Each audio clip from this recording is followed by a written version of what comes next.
Hello everybody, my name's Daily. I am a Peak Ascendant 3 controller main, and I'm going to make a short series on the basic mechanics of Valorant. I'm going to make a couple videos, some of them are going to be more complex than others. This one's just going to be a basic mechanic and movement video. Now with Valorant's movement, there are a lot of things you can get away with because the gunplay isn't exactly precise, but I'll show you here in a little bit once we get to the range. So the things I'm going to cover in this video are basic movement and what you can do to practice and get better at it, as well as crosshair placement and off and on angles. One thing that separates a lot of players, especially in skill gap, is their movement. Now depending on your agent, your movement can look a little different, but here I'm just going to explain the basic strafing and counter strafing and spray resetting that you're going to be doing in order to make your gun as most accurate as possible.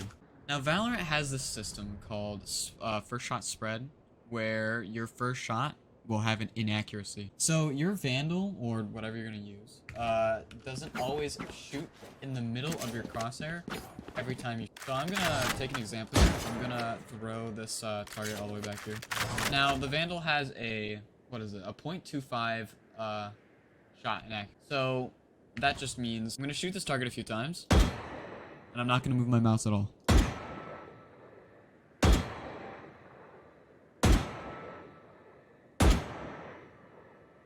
As you can tell, the bullet does not always land directly in the center of the crosshair.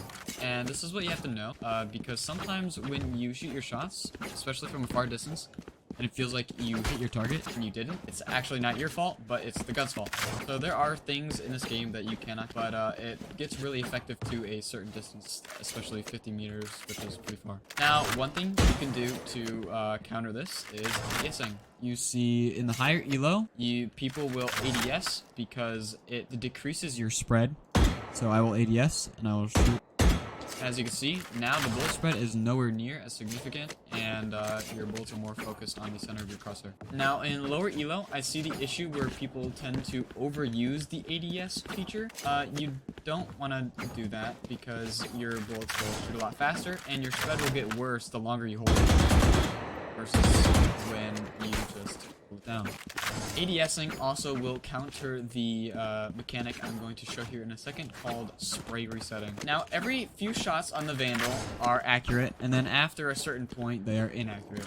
So, the first two shots of your Vandal, especially, land pretty close together. Almost in a perfect straight line.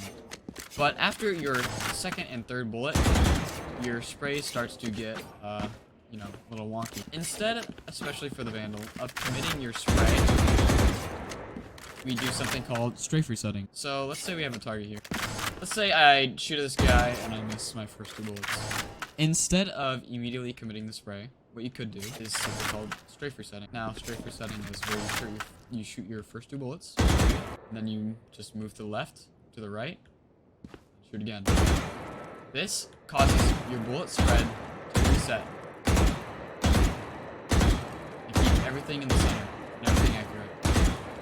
Will maximize the potential of you hitting your target. This is something you definitely want to learn and master, because this is how you will win majority of your gunfights. With you moving, it's going to make the enemy tracking you 100 times more difficult. They're not going to be able to track you with you constantly moving. That's one thing to keep in mind. Now, one habit I hate seeing is, especially in really, really low elo, someone will spray, crouch, and start to move. Do not do that.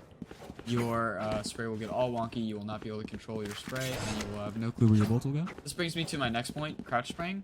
Crouch spraying is okay to a certain degree. You don't want to get in the habit of every time you see someone and shoot, you crouch, because that's going to make it so you can't strafe reset. And when you crouch and you try and strafe reset, your bullet spread will go crazy. I would recommend you do is focus on a spot and then practice strafe resetting.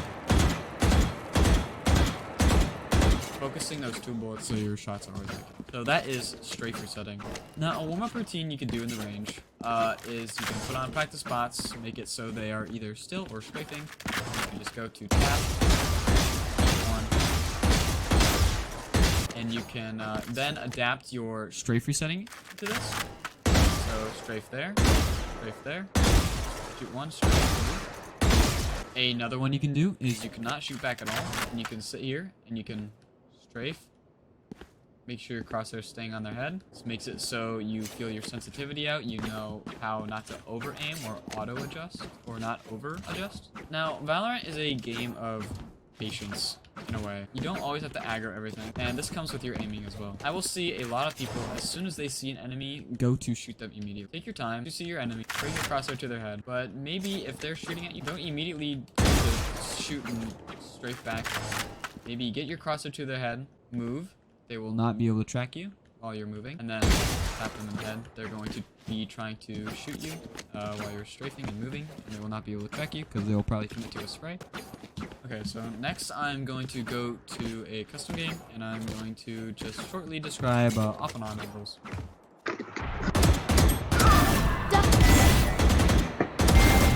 3. 1 enemy.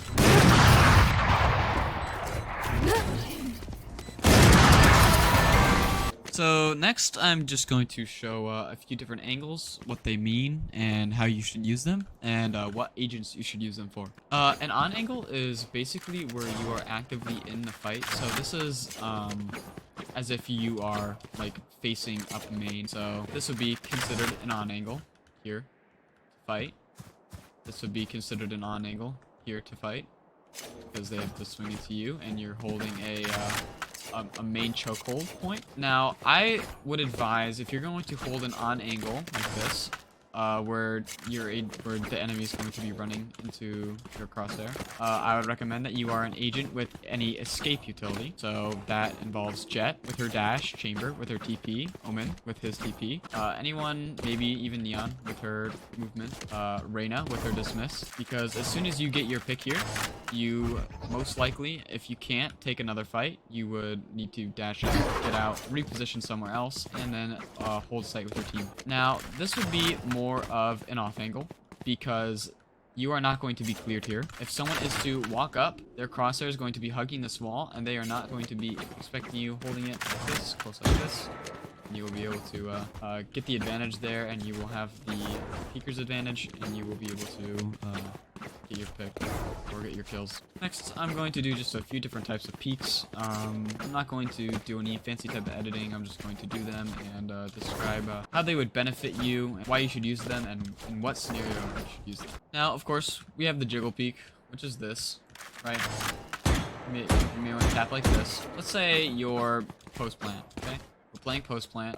We have the spike down on here somewhere, and we're playing here, and they are tapping the bomb. Here.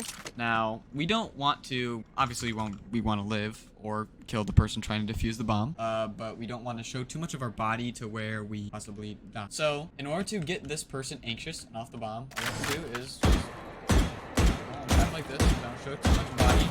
Maybe not peek too much. Maybe once you hear them tap. We have a crouch peek, just like this. Changes head level. We have a more Ferrari peek, like this. And then we have a pop and swing or a long peek. So jiggle peeking this, jiggle peeking here, jiggle peeking here, jiggle peeking here. That's a good scenario where you should use your wide swing. If you are jiggle peeking an angle a lot, very often, what your enemy is going to do is, since you're peeking so close to the wall, their crosshair is going to be placed right here. So in this scenario, what you should do is you jiggle peek a few times. You get him so his crosshair is placed towards the wall. You back up a little. You get your max speed and then swing wide down. Their crosshair will be placed here.